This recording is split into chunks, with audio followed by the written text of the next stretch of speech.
Hey, listeners! Thanks for joining us again. It's good to have you around. How are you been? How are you been? How are you being, guys? How are you a bean? If you are a bean, and if you're not a bean, how are you not a bean? We want your responses on this topic.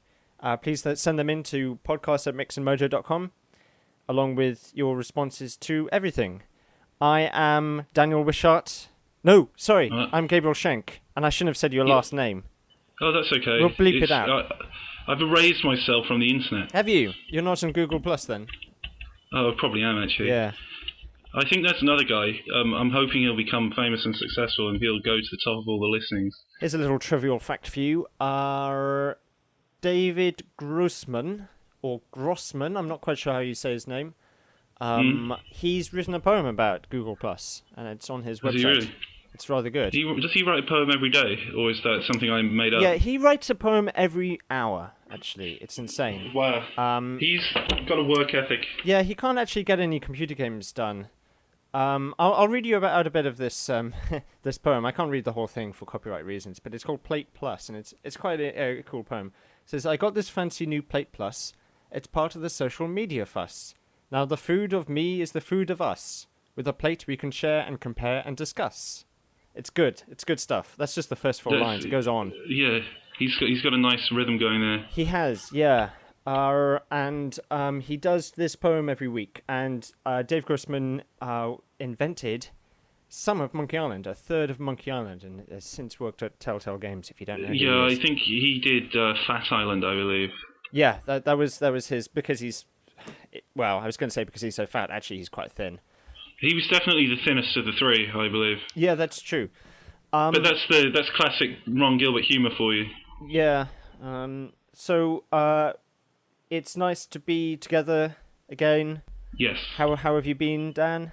I've been fine. I've been, wandering around trying to find something to do with myself, trying to find an internet connection, trying to play all the LucasArts games as always. That's what you do all day, isn't it? Play LucasArts games. I try to. Yeah. Should we launch into the Cook Chase? We've got 3 news stories. Okay, let's launch into it. We're launching into it now. Get ready for it. We're going to launch into it. We've launched into it. Okay, Puzzle Agent 2 has been reviewed. There's a Mojo video of the week. Do you want to do the last one?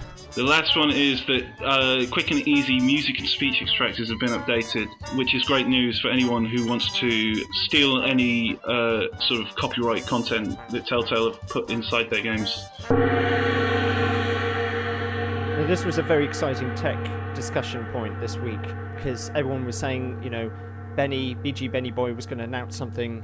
The 2 big announcements this week have been coming from Google and BG Benny Boy. Yeah. Google announced this thing, I don't know what it is, but Benny has trumped it, really. I mean, no one's really been listening to the Google news, because Quick and Easy has been updated. Yeah. Which we didn't even think was possible. At this point in time, no, it certainly didn't seem likely, but he likes to pull these things out of the bag when we least expect them. I think we should do some catch-up. We've had quite a lot of comments, although I haven't actually seen Alfred J in the comments recently, not ever since I called him American and he came out of the closet as a Dutchman. Right. Which was embarrassing because I previously said that Dutch wasn't a real language, and that's a mistake. I'm sorry, I apologise for that. It's not. Dutch is a real language. I was thinking of German. Oh, yeah, no, that's completely different. Which is double Dutch. Yeah, of course. So, sorry about that factual error there. We've also got a Twitter response. Someone's tweeted us. A man called Paul Franzen, who looks like a girl with a beard in his profile picture. And he's the chief editor of GameCola.net. So he's a real person. Yeah, he sounds like a real person. He's got... He's working for a company called Moment Games. He says, Moment Games on the XBLIG adventure game. Now, what does XBLIG mean, do you think? I think the first 3 letters are Xbox Live. No, I think it's xenophobic. I think it's like LGBT. Oh, I see. I see. Like xenophobic bigots, lesbians, Inuits, and gays. Oh, so he's branching out. That's good. He's branching out. If you remember, a few weeks ago we did a podcast that was exactly 11 minutes and 11 seconds long. Right. And if you know the spoonbender Uri Geller, Yes. has made a point about this on his website. He says, if you look at the clock, you will see that it is 11:11. Wow, amazing. And I kid you not, I actually emailed him about this. Because I went to a talk which he gave, and he said, email me all the time. It would be fantastic. And so I emailed him about it. I said I recorded the podcast today, and my friend in Norway edited it. That's Roger, who sadly isn't with us today because he's at a conference in Brazil. Yep. He said it ended up being 11 minutes, 11 seconds exactly, without any intention of making it this length. Amazing. And he responded, wow, that's amazing. Much energy and love. Ooey. Well, That's how he speaks as well. that is mind-bending. Is. And that man has met Michael Jackson. So this podcast has been...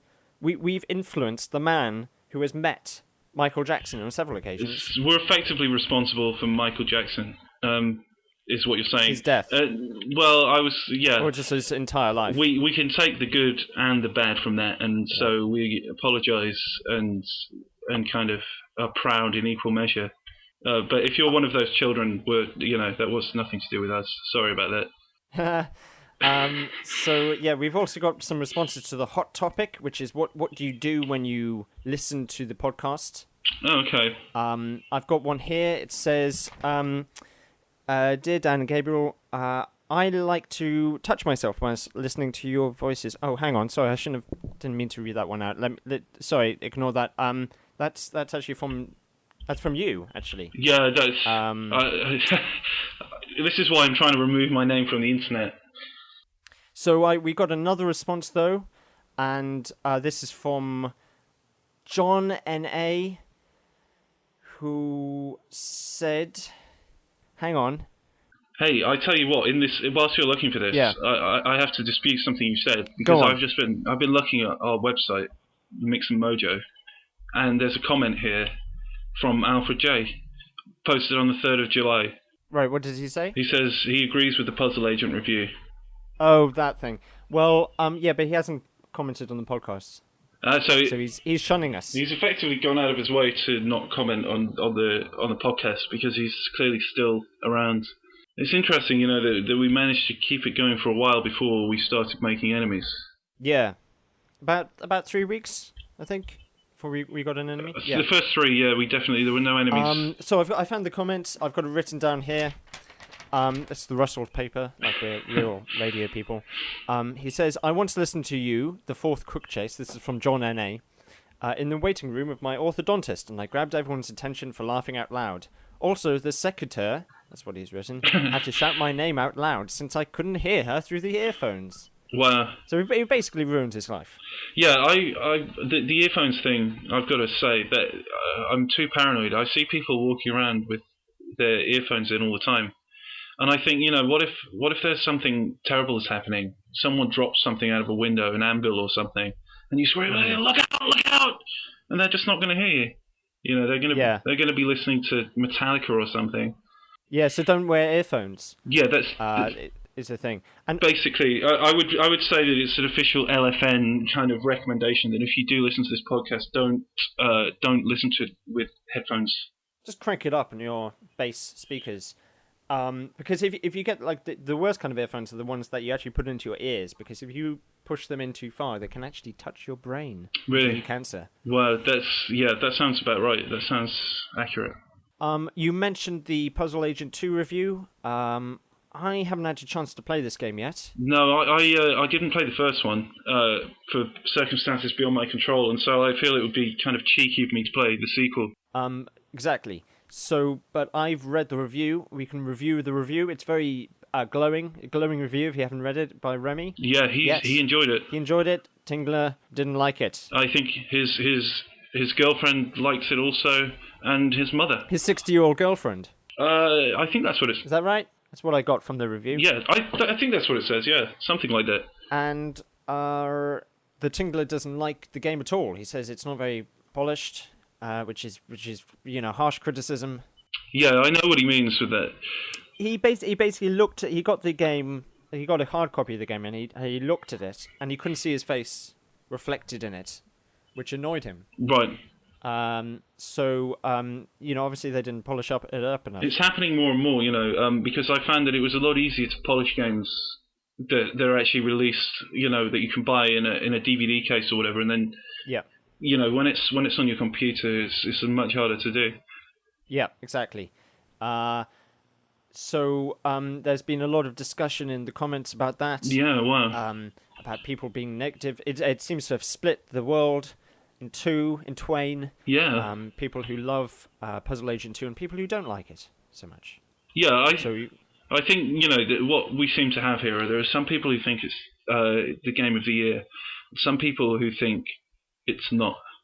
And finally, there's also another bit of news that I haven't posted about yet, called a music video by a South African band called Goldfish. And this guy emailed me about it. You've got to say that, sorry, in the South African accent. Oh, South African accent. You want me to do it for like I'm from South Africa? Say Goldfish now.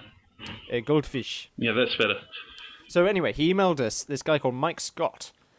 He said, I've been a long-time reader of Mix and Mojo. Needless to say, I freaking love old-school LucasArts games. I've recently completed a pixelated 8-bit animated music video and have put hidden references to loads of games in it. Some are fairly straightforward and a couple people spot the mech head. However, what very few people are able to find is the Day of the Tentacle reference. Only hardened DOT players will pick it up, and someone with a quick finger for the pause button. So if you want to see this video, all you have to do is YouTube Goldfish, and the video is called We Come Together, and we'll link to it in the news post as well. And I have to say, I've watched the video several times. It's really, really good video. It's kind of all 8-bit kind of cartoon comic graphics, right, which turned 3D at one point. Really? Yeah, I didn't really get the LucasArts references, but, I'm sure they're in there. So do have a look at the video and see if you can spot them and tell us in the comments. It would be kind of a sneaky marketing tactic, wouldn't it? Because, we need to contact some other websites and say, if there's like a Sierra fan site out there, and he's told them that this video has got references to King's Quest in there, then maybe he's just trying to drum up a bit of business for himself. Yeah, it might be like a little pixel somewhere. Okay, well, it's definitely worth, if anyone can load that up and list the references, that would be great, because then we know we're not being scammed. At one point, it's a bit bizarre. At one point, someone plays some kind of musical instrument, and poo comes out of it. Wow. And poo splatters over all these people's faces, and these people put a cork in the musical instrument, and then the poo goes the other way and makes the man's brain explode. Wow. Is that a reference to something? Yeah, that was a scene that was cut from Full Throttle. Of course. But obviously, we're not supposed to know about those extra scenes in that game, so we can't talk about it. But maybe at some point in the future, when LucasArts are being friendly again and things are going well for the website, we can get away with those revelations. That sounds good. That's all we've got time for. We're done. Goodbye. Goodbye.